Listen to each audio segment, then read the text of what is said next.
AI is a bit of a dirty word among artists, and I think that's understandable, but I think a lot of it is misguided. And this is coming from someone who is a staunch AI hater for the longest time. And I'm in a very unique position since I'm both an artist and a software engineer. I've been programming since I was like 10 years old, doing art probably like longer than that.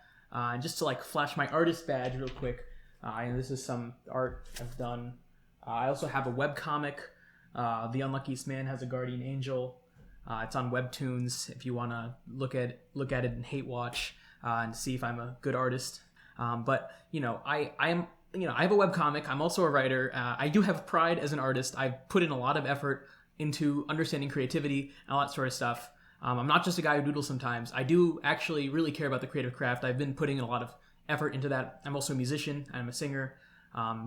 So like I am a very artistic person. So this is not coming from some cynical programmer or even worse, a finance bro. This is coming from someone who has a vested interest in the creative endeavor.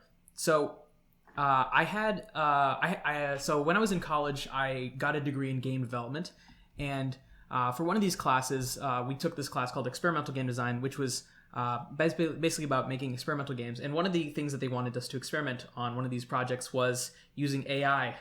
Oh, that one was crazy. Everyone hated it, myself included, because it was just terrible. We were like looking at like all the things AI could do, and we were like, this is just an abomination. This is terrible. I ended up making like a artsy game called Fait Accompli. Fait accompli is a French phrase where the decision is made by someone completely unaffected, and the people that's affected by it just basically have no say in it, so they just have to deal with it. And I made it all artsy because the AI in Fate was capitalized, so it's like, oh, it's AI. I have been pretty staunchly against this. This is not coming from someone who is always on board from round one. And I think, when I kind of first confronted AI and all the things it could do, I just felt deeply in my core that it was wrong. It was an abomination. It was all sorts of synonyms with that. And this is reflected in a lot of my peers as well. But after reflection, I feel like this fear was really just a fear of replacement. And replacement is real. Like, this is huge. Replacement is death. Replacement is death. If you are replaced, the thing that you have spent so much time learning and cultivating in yourself is just completely worthless. Like, that is huge. That's scary. That's survival. It's primal. And I'm here to assuage this fear because I don't think AI is replacement. I think it's going to increase capabilities. And let me explain why. So there's two parts to creativity. There's idea generation and execution. And in my investigation of AI, there's two things it can't do very well: validate ideas and come up with new ideas. So what is validation? Validation is essentially looking at something and being like, is this good? Is this something that I think is good? And being able to say yes or no. And that is actually very hard to develop. Here's a very funny example. Rick Rubin, he's worth like $300 million. He's a producer for all sorts of musical people, and he there's a very famous interview where he's asked, do you know any musical instruments? Do you know any sheet music, anything like that? And he's like, nope, nothing, barely. Do you play instruments? Barely. Do you know how to work a soundboard? No. I have no technical ability, and I know nothing about music. You must know something. Well, I know what I like and what I don't like, and I'm decisive about what I like and what I don't like. So what are you being paid for? The confidence that I have in my taste and my ability to express what I feel has proven helpful for artists. And that's why he's worth $300 million. This is still a very useful skill, and it will continue to be a useful skill. This is what is important, is being able to know if something is good or not, having a good taste. And that's something you develop and you cultivate it with time. Frequently people think about, when they look at their old art and they're like, oh, my old art, I used to think it was so good, but actually looking at it now, it looks really bad. And actually what you did was you harnessed your validation skill and you were able to pick up on more and more fine details. And this is something that an AI can't do. This is something that humans can do, not necessarily very well, but something humans can train themselves to do very well. The second thing is coming up with novel ideas. Now, AI cannot come up with something entirely new. It always skews to averages, Here's kind of an unrelated example, but kind of similar and illustrates my point. So I was attending this lecture, this research lecture, where they were presenting research on using an AI to fill out survey questions. It's actually a very interesting use. They're basically using some kind of, probably ChatGPT, but I don't know. This is like a Japanese study, so I don't know if they use ChatGPT. But basically, what they did was they took an actual survey with actual people, and they also just told ChatGPT, okay, you are a woman this age in this demographic. What would your answers be? And they got it to answer that out. What was interesting was that the results were actually very similar, where what was asked of ChatGPT, like they gave very similar responses versus like the actual survey questions. However, what it missed out on was the outliers, the whales, the people who spend like hundreds, thousands per month on video games. That was not, ChatGPT never gave answers like I would spend this much money, because ChatGPT and all these other things are not designed to be outliers. They're not. They're trained on data, and it only knows things prescribed by the data. And true art pushes the limits of such things. And to quote Rick Rubin, the audience doesn't know what it wants because it only knows what's come before. And as an aside, and this is probably actually more related to image generation, this is just a really insane example that I kind of felt like I wanted to mention it.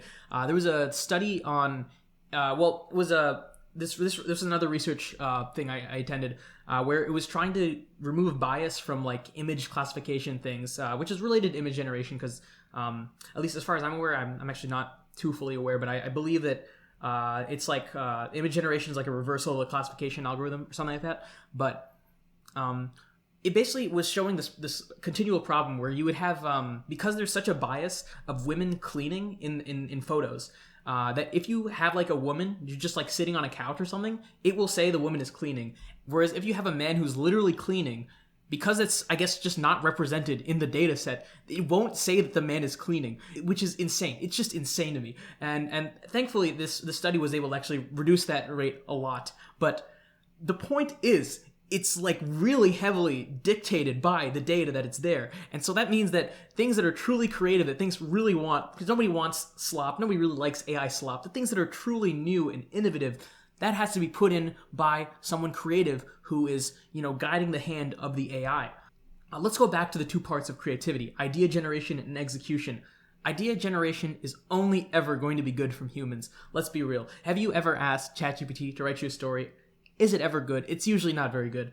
I guess the only example I could think of is this one thing where they were saying like, the AI poems were like rated as better than human poems, but I think that it comes from people who don't actually know poetry, and so they don't really understand what any of the poems actually mean. So they're just like, oh, it's like, oh, I don't know, it sounds pretty. And so I think if people understood what was going on, then I think maybe we would have very different understandings. Because, let's think about this. What makes a good story? I think what makes a good story is something that taps into the human condition in a way that's novel and makes you think about something differently. And so to do that, I don't think you can do that by doing what AI is doing. I think that is something that humans, for now, have a monopoly on.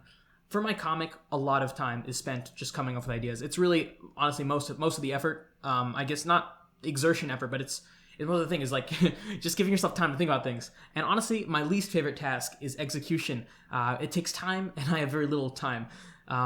But imagine an alternate scenario where I just made character sheets and then I prompted AI to generate the scene. I tell it exactly how I want the scene to look and vaguely, roughly say what the composition would be. And then I did a few touch-ups, like, yeah, AI can't draw hands well, but can you? I just draw circles whenever I can get away with it.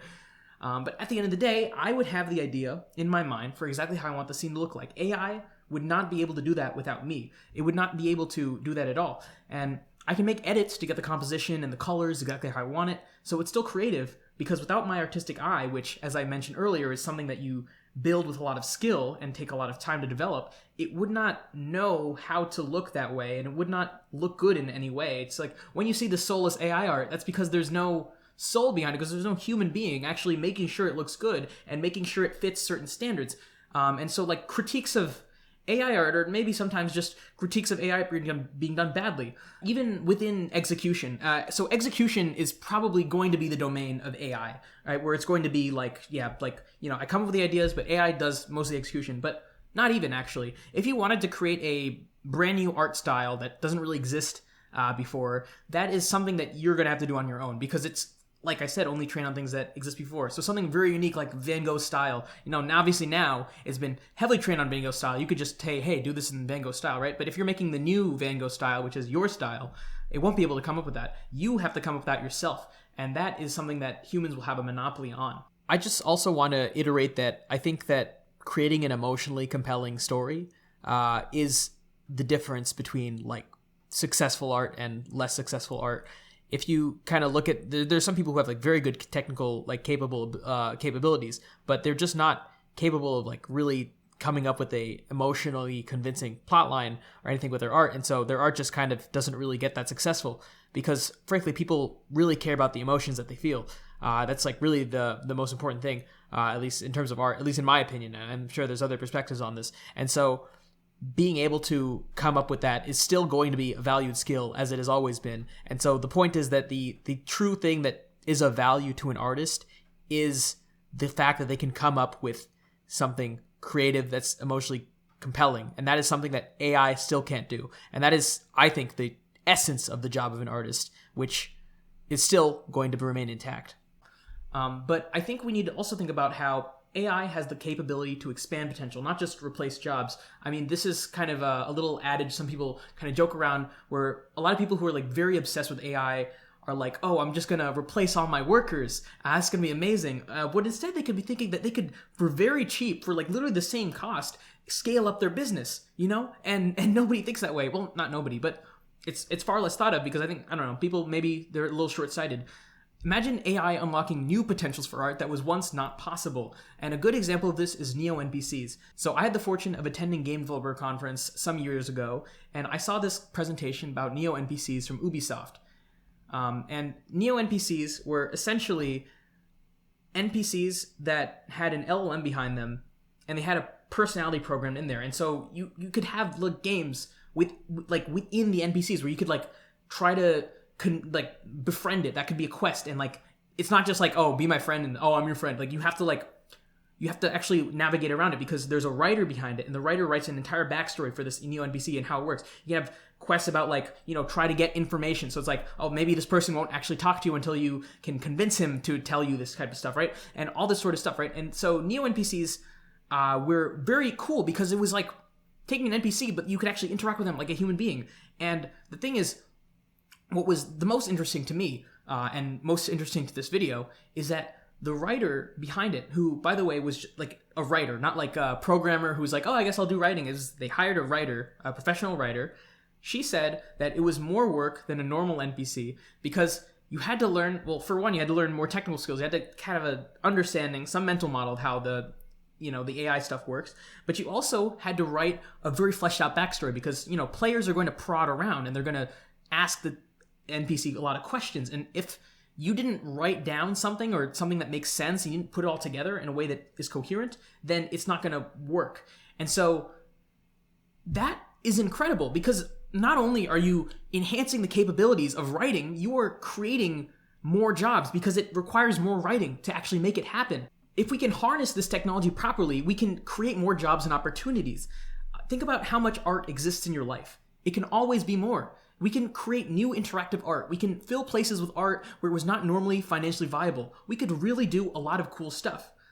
Right now, all the AI art is garbage because all the creative people don't want to touch it. As someone who wanted to buy Bitcoin in 2013, I know what it's like when finance bros take over a space and make it soulless. If you look at modern crypto, it's just, oh my god, it's just people who want to make money, and it's not interesting. It's not interesting, The people in charge of AI art right now just want to cut costs, but they don't see the value that someone with a creative eye might come up with. There's so much untapped potential here for creative expression. The only major point against AI that I have to acknowledge, because I think it's wrong, is copyright. I think it's not right to take people's work without their permission. It's just plain wrong, and I don't like it happening. But I also use an iPhone. And if you use a cell phone, chances are you're using the product of slave labor. I really don't like that. But the technology is so useful to me that I use it anyway. And this is what most people do. What am I going to do? Not use a cell phone? If AI art can revolutionize art for the better, then it would be an unfortunate cost. I'm not happy about this, but it's how the world works. And, whether or not that's a line that you want to cross, that is obviously your own prerogative. And, it's going to be very hard to grapple with this ethical stuff. I spend a lot of time thinking about ethics, and it's really up to you if whether or not you think this is something that is worth it to you, if you think the benefits outweigh the costs, or if you think it's worth it to you. And I totally understand people who hate it, rightfully so, right? Like their work is being stolen. So it's really up to you if that's a huge concern to you, and I really understand if it is. It's not my place to tell you where you should draw your ethical lines. But I really hope you took some of what I said to heart. We need creative minds toying with AI to make enormous creative breakthroughs.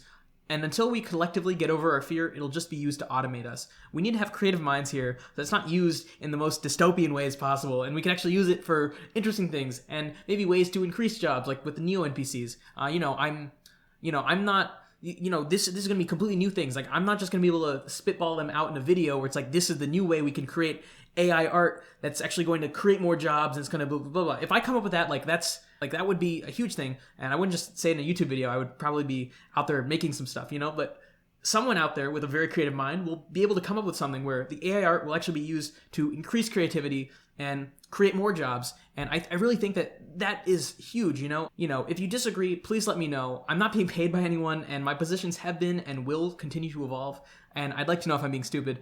I hope this was a fresh and unique perspective. My goal with this channel is to say something nobody else is saying, completely new perspective. Not going to get this anywhere else. So if you like that type of stuff, like and subscribe. Check out my other video where I got AI to meditate, saw its inner thoughts. It's pretty cool, and I hope you're doing well. I wish you well in your artistic journey. Bye.